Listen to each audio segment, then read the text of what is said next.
step 6, which says, develop and sustain self-love through regular communication with your inner child.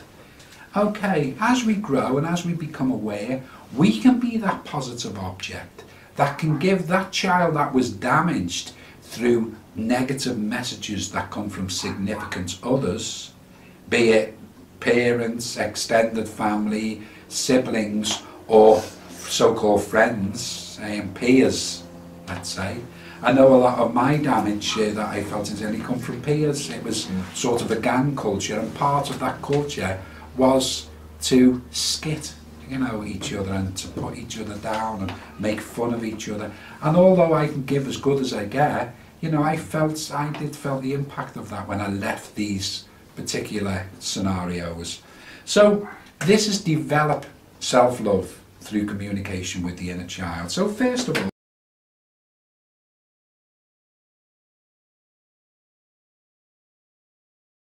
let's have a look at what we've got. The inner child. The inner child is a psychological concept, really, that embodies the childlike aspect of our psyche.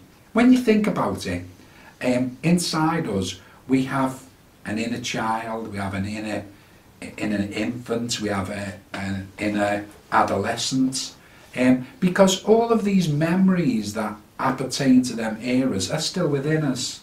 And if we embody them and personify them, we might call the youngest one the inner child. And it's that aspect where the formulation of ourself takes place that perhaps gets the most damaged. So if we envisage this part of our psyche as us as a child, if we treated ourselves with disdain in adulthood and we think of ourselves as an adult and we look at pictures of ourselves as an adult, it's very difficult to change our perception of self. If we take a picture of ourselves when we were a little child and think about the love that child needs, then it becomes a lot easier. So I would advise that practice. Get a picture of yourself when you're a child, you know, and imbue that picture with love. What we need to do is nurture the child within us now. And that will build up our self-esteem. So we've got alcoholism and the symptoms that accompany it: depression, strained relationships, severe mood swings, emptiness and low self-esteem often arise as a result of neglecting the inner child. Okay, if we listen to the inner child is very honest in many ways, and the voice of the inner child will tell us exactly what we desire, what we want. It will teach us to have fun. If it has been harmed and damaged, it will tell it what it needs. It'll tell you what it needs regarding love. It's a part of our psyche, so when we imbue this part of ourselves with love, ultimately we're affecting the old organism. So, you know, we're going to grow and develop as people. So the adverse effects of deep-rooted childhood experiences lay dormant in our psyche until triggered by current stimuli. When ignited, they invoke strong irrational responses that knock us off balance. We've all erupted and said, I don't know what the hell happened then. Again, this is unconscious conflict, if you like, manifesting in ways that we don't understand when we live life unconsciously. But when we start to do work on ourselves, we become to gain insight into our unconscious mind using the archetypal owl. You know that if we absorb the owl's qualities, then we have the same attributes, if you like. If we absorb the attributes of the owl, we have 360 degrees vision. We can see in the dark, which means the owl has it has the ability to see that which others can't. And this is how we've got to become on this path of alchemy. We've got to be able to see what is programming us inside, that which we've never seen before. We've got to become enlightened. So, you know, when we have these eruptions and we say, God, I don't know what come over me now, you know, that wasn't me. We need to get in touch with what is driving us, what are the underlying mechanisms that are driving us to that destructive behaviour. Okay, and one of the ways to start doing this is to focus on the inner child. It's to develop love. It says here in this saying, like a forgotten fire, a childhood can always flare up again within us. Okay, again, we don't know why we flare up, but often people drink on anger. You know, so it's rather than being reactive, we have to be proactive. Find out exactly what's going on in our unconscious mind, bring it into the light of consciousness, then identify it, process it, and release it. And that's our job, really, and we have many tools along the way to do that. The powerful practice of inner child therapy can eradicate the underlying issues that give rise to these eruptions and promote harmony in our relationships. Bear in mind, what goes on in our mind is normally duplicated in the external world. So first of all, we need to address the catalyst, which is normally in our mind. The inner child is the intrinsic embodiment of all our fears, worries, anxieties, guilt. It is, in a sense, it's that epicenter of sensitivity. Okay. The child that was fearful, the child that was worried, the child that did have anxieties, the child that was downtrodden, if you like, is still within us today. But we can parent it. We can split our psyche. We can also have an object called the inner parent, which can give our inner child the love. It says, there's another saying that says it's never too late to have a good childhood. And that appertains to, we can, by that picture there, we can give that affection to our inner child and that love that the inner child needs at any point in our life, independent of chronological age.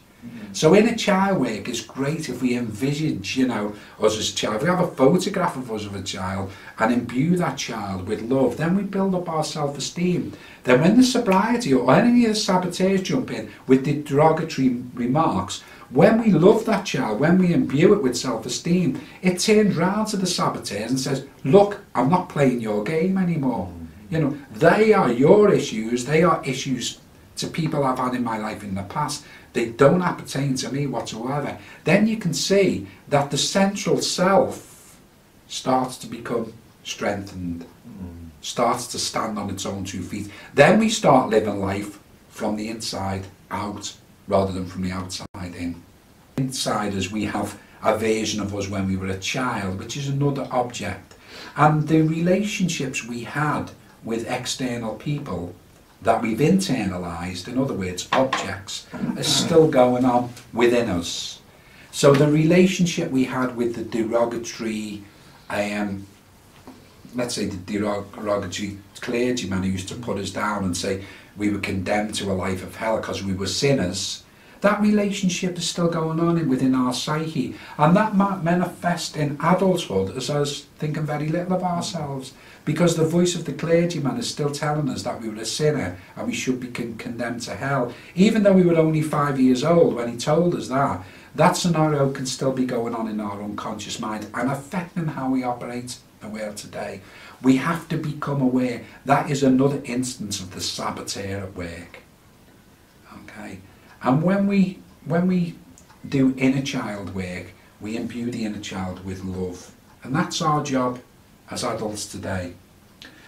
I don't want to go too deeply into transference because we've covered this on so many occasions, but we know that the relationships our inner child had with people way back when are still ongoing. They're not dead and buried. Even though they're out of sight, they're not dead and buried. They're buried alive, these relationships.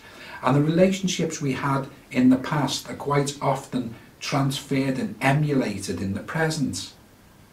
So if we had somebody that condemned us in the past and we think very little of ourselves in the present, we may unconsciously attract people into our lives that will continue to pull us down because we think that's all we deserve from life. And that is a serious lack of self-love. If we had self-love, we wouldn't allow people to stamp all over us like that.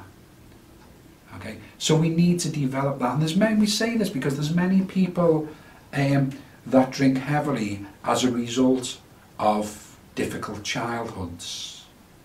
And they think, well, you know, we didn't have the nurturing parents in our life. We didn't have the nurturing siblings in our life. That was the way it was. Therefore, I'm going to be like that all my life. And that's not true, because they're still, although the past has a massive impact on the present, it can't control our present without our permission, basically. Once we become aware that we're reacting to old tapes that are within us, we can change them. We have a choice at that point to say, I'm no longer going to behave that way. I'm going to change my life. All of them derogatory remarks I received as a child are not the truth.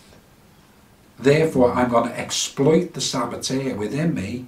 I'm going to take control of my life, and I'm going to live life according. I'm going to get for me all of the things that I'm deserved, and that's starting at the bottom. That starts with love for the inner child.